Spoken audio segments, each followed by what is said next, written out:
is Secretary of State Antony Blinken just moments ago addressing the UN Human Rights Council on Russia's continuing invasion of Ukraine. Have a listen. The States is pleased to rejoin the UN Human Rights Council. More than at any other point in recent history, the principles at the heart of this council's work and the entire United Nations are being challenged. As we meet, Russia is carrying out a premeditated, unprovoked, and unjustified attack on Ukraine, violating international law, flouting the core principles of international peace and security, and creating a human rights and humanitarian crisis. Reports of Russia's human rights abuses and violations of international humanitarian law are mounting by the hour. Russian strikes are hitting schools, hospitals, residential buildings. They're destroying critical infrastructure, which provides millions of people across Ukraine with drinking water, gas to keep them from freezing to death, and electricity. Civilian buses, cars, even ambulances have been shelled. Russia is doing this every day across Ukraine. The High Commissioner said yesterday that Russia's attacks had killed at least 100 civilians, including children, and wounded hundreds more, and said she expects the real figures are much higher. And the casualties keep mounting, including the many civilians killed and wounded in Russia's monstrous rocket strikes that hit an apartment complex in Kharkiv yesterday. Russia's violence has driven over 500,000 Ukrainians from the country in just a few days. Children, the elderly, people with disabilities, who are making harrowing journeys through conflict zones. If President Putin succeeds in his stated goal of toppling Ukraine's democratically elected government, the human rights and humanitarian crises will only get worse.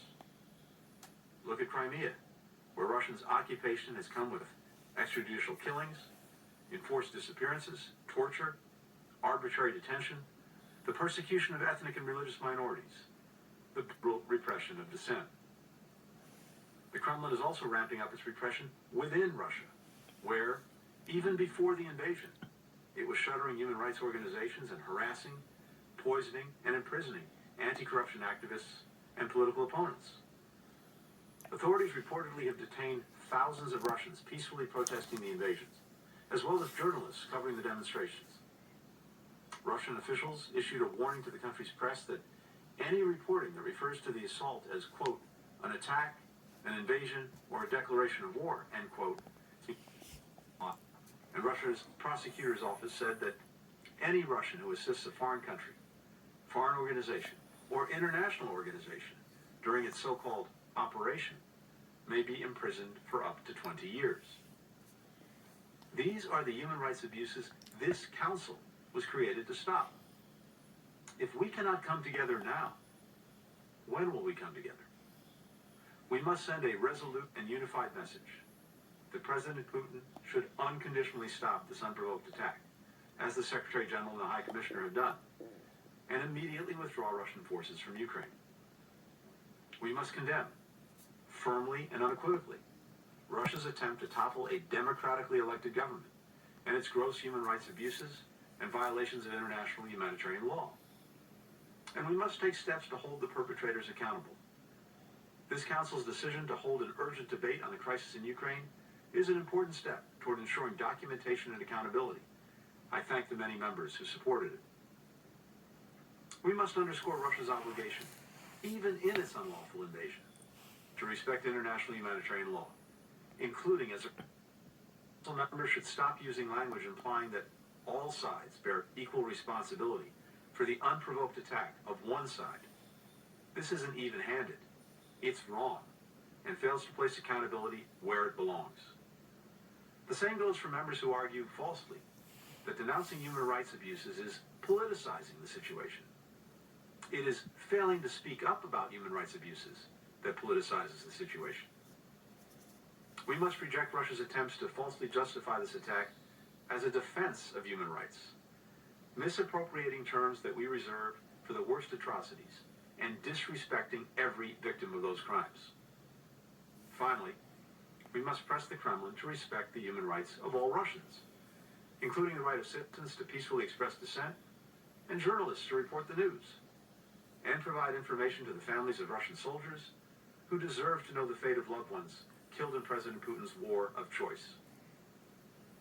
One can reasonably ask whether a UN member state that tries to take over another UN member state while committing horrific human rights abuses and causing massive humanitarian suffering should be allowed to remain on this council.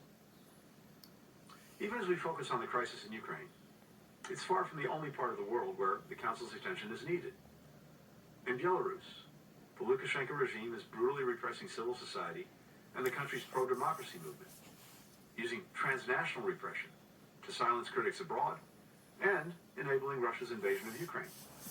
In recent days, Belarusian authorities have detained hundreds of people demonstrating peacefully against Russia's attack. In China, the government continues to commit genocide and crimes against humanity in Xinjiang, against predominantly Muslim Uyghurs and other minority groups. We urge the High Commissioner to release without delay her report on the situation there. We must redouble our efforts to address the growing humanitarian crisis in Afghanistan and press the Taliban to respect the rights of all Afghans, including by stopping the unjust detentions of women protesters and journalists, ending reprisals, allowing all Afghans to be educated and to work in every sector. The human rights crises in Burma, Cuba, the DPRK, Iran, Nicaragua, South Sudan, Syria, Venezuela, and Yemen, among others, also demand this Council's ongoing attention.